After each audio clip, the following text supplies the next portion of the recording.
ഇല്ല, ഒരു സ്ഥിര ഭാരവാഹിത്വത്തിലോട്ട് ഞാൻ വരില്ല. എനിക്കിവിടെ പാലക്കാടുമായി ബന്ധപ്പെട്ട ഉത്തരവാദിത്തങ്ങളുണ്ട്. അന്ന് പോലും ഞാൻ 11:15 പിറ്റേന്ന് നിയമസഭ ഉണ്ടായിരുന്നു. ഞാൻ 11:15 ഇറങ്ങി. ഞാൻ വാർത്തയിലാണ് അഡ്വോക്കേറ്റ് കമ്മിറ്റിയുടെ ഉത്തരവാദിത്വം എനിക്ക് വന്നത് കേട്ടത്. എന്നോട് രാവിലെ പറഞ്ഞിരുന്നു എന്തെങ്കിലും വന്നാൽ ഏറ്റെടുക്കേണ്ടി വരുമെന്നുള്ളത്. അതൊക്കെ നമ്മൾ ചെയ്യണമെന്ന്. എല്ലാവരും നമ്മുടെ സഹപ്രവർത്തകരും നമുക്കറിയാവുന്നവരും എല്ലാവരും ഒക്കെ നല്ല ആൾക്കാരൊക്കെയാണ്. അത് നമുക്ക് പരിഹരിക്കാവുന്ന കാര്യങ്ങളേ ഉള്ളൂ. നമ്മൾ ഉറപ്പായിട്ടും ക്ഷണിക്കും. നമ്മളെല്ലാവരോടും സംസാരിച്ചു. ഞാൻ ശ്വേതയോട് സംസാരിച്ചു, അൻസിബയോട് സംസാരിച്ചു, മല്ലികാൻ്റിയോട് സംസാരിച്ചു, ബാബുരേട്ടൻ, സിദ്ദിഖ, ഇടവേള ബാബുക്ക, മമ്മുക്ക, ലാലേട്ടൻ, എല്ലാവരോടും ഞാൻ ഫോണിൽ കഴിഞ്ഞ കുറച്ച് ദിവസങ്ങൾ കൊണ്ട് ഒരുപാട് സമയം സംസാരിച്ചു. അൻസിബയോടൊക്കെ പലപ്പോഴായിട്ട് 1 മണിക്കൂറിലധികം ഞാൻ സംസാരിച്ചിട്ടുണ്ട്. അവരെല്ലാം കേൾക്കുന്നുണ്ട്. അവരുടെയൊക്കെ പ്രശ്നങ്ങൾ എന്താണ്, അത് എന്തുകൊണ്ടാണ് ഉണ്ടായിരിക്കുന്നത്, അതിന് നിലവിൽ നമുക്ക് എങ്ങനെ അത് പരിഹരിക്കാൻ കഴിയും തുടങ്ങിയ കാര്യങ്ങളിലൊക്കെ നമ്മൾ പലതരത്തിൽ ആലോചിക്കുന്നുണ്ട്. പക്ഷേ എല്ലാ കാര്യങ്ങളുടെയും 2 വശങ്ങളും കേൾക്കുകയും അതിന് നിലവിൽ അവർ പെട്ടെന്ന് വളരെ വൈകാരികമായി, ചില ആളുകളെങ്കിലും വൈകാരികമായി പ്രതികരിക്കുകയും പൊതുമാധ്യമങ്ങളിൽ ഇതിനെക്കുറിച്ച് പറയുകയും ഒക്കെ ചെയ്യുന്നത് കൊണ്ടാണ് വളരെ വലിയ പ്രശ്നങ്ങൾ തോന്നുന്നത്. ഗൗരവമുള്ള പ്രശ്നങ്ങളുണ്ട്, ചിലതൊന്നും അത്ര ഗൗരവമുള്ളതല്ല.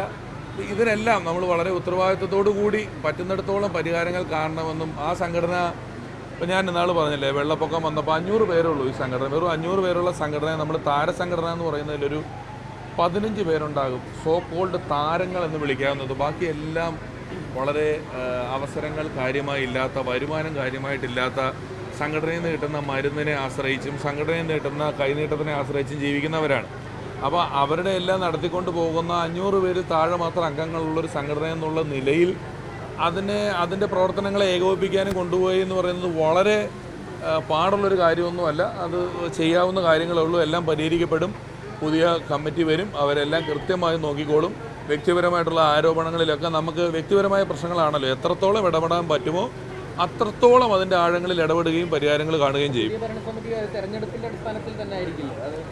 ഇപ്പോഴത്തെ സാഹചര്യത്തിൽ അങ്ങനെ തന്നെയാണ് പ്ലാൻ ചെയ്യുന്നത്. പക്ഷേ എത്രയോ നാൾ അങ്ങനെ അല്ലാതെയും കുറച്ച് പേരല്ലേ ഉള്ളൂ.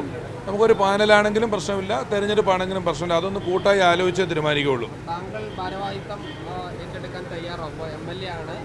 ഇല്ല, ഒരു സ്ഥിര ഭാരവാഹിത്വത്തിലോട്ട് ഞാൻ വരില്ല. എനിക്കിവിടെ പാലക്കാടുമായി ബന്ധപ്പെട്ട ഉത്തരവാദിത്തങ്ങളുണ്ട്. അന്ന് പോലും ഞാൻ 11:15 പിറ്റേന്ന് നിയമസഭ ഉണ്ടായിരുന്നു. ഞാൻ 11:15 ഇറങ്ങി. ഞാൻ വാർത്തയിലാണ് അഡ്വോക്കേറ്റ് കമ്മിറ്റിയുടെ ഉത്തരവാദിത്വം എനിക്ക് വന്നത് കേട്ടത്. എന്നോട് രാവിലെ പറഞ്ഞിരുന്നു എന്തെങ്കിലും വന്നാൽ ഏറ്റെടുക്കേണ്ടി വരുമെന്നുള്ളത്. അതൊക്കെ നമ്മൾ ചെയ്യണമെന്ന്. എല്ലാവരും നമ്മുടെ സഹപ്രവർത്തകരും നമുക്കറിയാവുന്നവരും എല്ലാവരും ഒക്കെ നല്ല ആൾക്കാരൊക്കെയാണ്. അത് നമുക്ക് പരിഹരിക്കാവുന്ന കാര്യങ്ങളേ ഉള്ളൂ.